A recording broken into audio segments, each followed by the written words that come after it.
You find business owners in general have a concern about risk and risk management. Top of their concerns on a daily basis is making sure they develop strategies that identify these issues and find strategies that mitigate risk in general. Today you'll hear a little bit about cybersecurity, which we've seen in the papers as a concern amongst all business owners, not only their own systems, but that of their suppliers, their customers, and making sure that all our systems, especially from a cyber perspective or an internet perspective, is highly protected. You'll also hear about opportunities. Where risk presents itself, risk always provides itself with opportunities. I always say risk and opportunities are two sides of the same coin. And I think what we find with many owners and managers is the opportunity to identify those risks, identify opportunities, either to achieve those by suppressing those risk areas or finding an opportunity in the marketplace that outperforms their competitors. And I think what you'll find here today is an opportunity to hear about other people and how they've challenged the task of identifying risk and identifying opportunities and coming up with real valuable solutions. And I hope we share some of those solutions today. Companies that aren't focused on cyber, which would be most companies that aren't technology companies or information technology companies, it often becomes an afterthought. So if you're, for example, in the energy industry in Alberta, we've had a major downturn in the price of oil, a lot of challenges in the economy, economic pressures of all sorts, government change in tax structure, new taxes coming in, competitors in other areas. If you're operating an oil company, you have to view Elon Musk and Tesla as a potential disruptor because electric cars don't use gasoline. All those sorts of factors coming together make it hard to focus on things like cyber risk. But the fact is, if you lose focus on any significant area of risk, you may find that that's where you get hit the next time you get hit, because if you're not taking due steps to assert due diligence in the area of information technology and cyber risk, you'll be the weakest link in a chain somewhere and you'll be hit. Well, I think that political risk, if you will, is also important. Taxation comes into play as a business owner.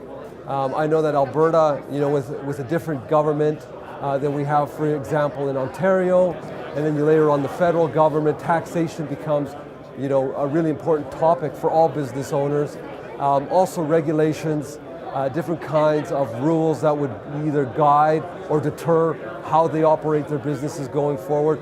Absolutely, political risks can be, a deterrent, or they could be a help to any business owner. It's an interesting political climate that we're living in nowadays. A lot of uncertainty with both provincially and federally. So there's, and that's where a lot of our contracts come from, is either provincial or federal government, and then that trickles down to municipal funding as well. And then with the lack of that spending, then the private developers seem to either go away or park their money, which makes it tough.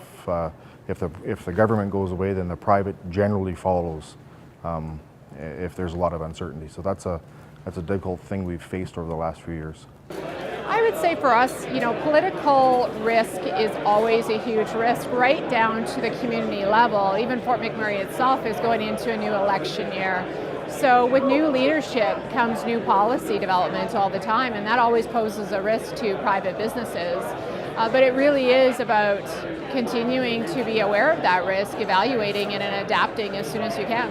In the last few years, the biggest challenge has been the depressed oil prices.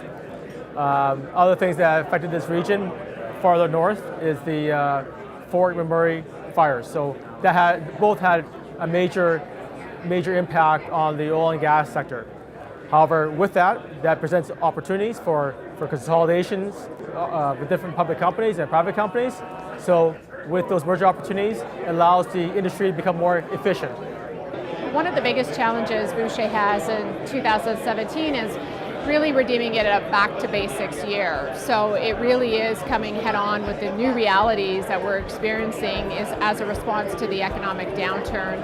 And of course, in our region of Fort McMurray, you add on the wildfires to that, and it's been fully compounded, and it's about catching up to that and being able to still maximize your margins given the new realities. I think growing up and building a business in a small community, you realize that there's always opportunities around you, but it's about being able to keep your mind open to them. And for us, I think a lot of the opportunities will come in diversifying into new markets and new service offerings, and it's really going to be a focus on partnerships moving forward.